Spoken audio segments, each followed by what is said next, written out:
So have you only been doing cut work for RUF only, or have you been kind of working with other promotions too? I've worked with a bunch of different promotions. WFF when they were around, Rise of the Prospects. I've done both their events. Okay.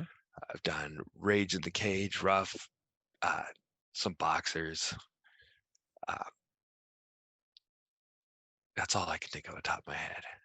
Rough is the one I probably do the most. They tend to put on the most events, and Hmm.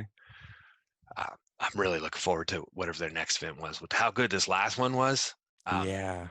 it was just. I feel bad for anybody who missed it because that was probably one of the best, hands down, in any promotion from international high level to regional. That was probably one of the best events I've ever seen. It was fun. That crowd had such a great energy that night too. I mean, it was loud in there. You were there. It was loud. Yeah, it was.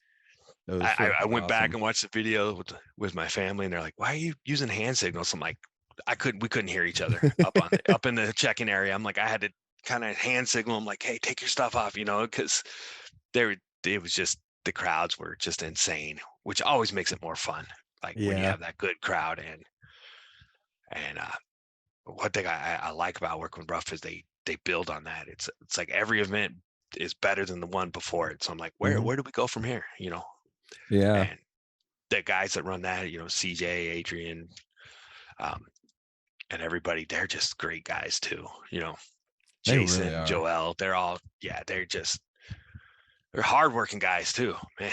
Those guys Yeah. put in some work, for what they do. They put in a ton of work. So I got nothing but respect for them. Yeah, exactly. Same here. Like I'll message CJ so often and we'll be talking about the fights or we'll be coordinating something. And it's just the fact that being able to interact with him and be able to talk to him and kind of like brainstorm, bounce ideas off of and work with him. It's amazing. It's hands down amazing. And it's Yeah.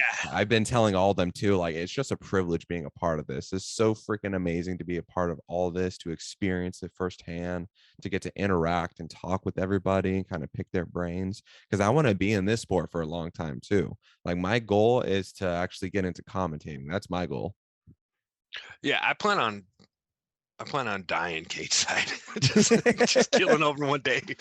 The bell's gonna ring. They're like, "Where's the cut, man?" I'm just gonna be sitting there peaceful, just done. Exactly. You know, not for a long time, but like Yeah, that's my exactly. plan. Just die out there somewhere. Yeah, hell yeah, that's the way to go. Go as a legend.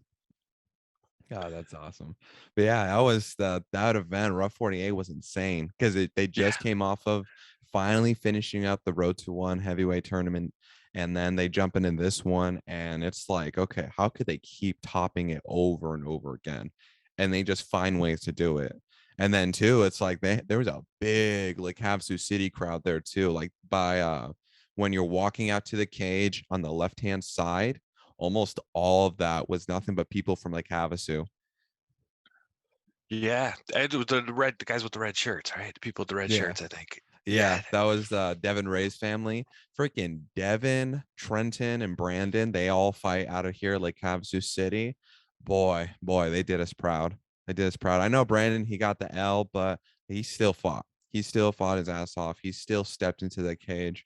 And it's no matter what, anybody that steps into that cage openly willing to put their life and their health on the line for it deserves the utmost respect, because Yeah. it only takes a certified badass to step in the cage and actually fight. Yeah. Like I said, most people will never even want to do that. Or maybe they Mhm. want to. Deep down inside, I think most people want to. I still Yeah. most people never will though. And it's scary. I mean, Yeah, it is. it's well, I always think when, some guys will try to be tough and be like, "Oh, I'm not nervous at all." And I'm like, "You're either a liar or a psychopath." Like Yeah, you gotta be exactly. you gotta be a little nervous, man. Like there's a lot that can go wrong, and I mean, even guys I've talked to that are at the top of the level get nervous. I mean, Yeah. it's good though. I think it's a good kind of nervousness. It's that keeps them sharp.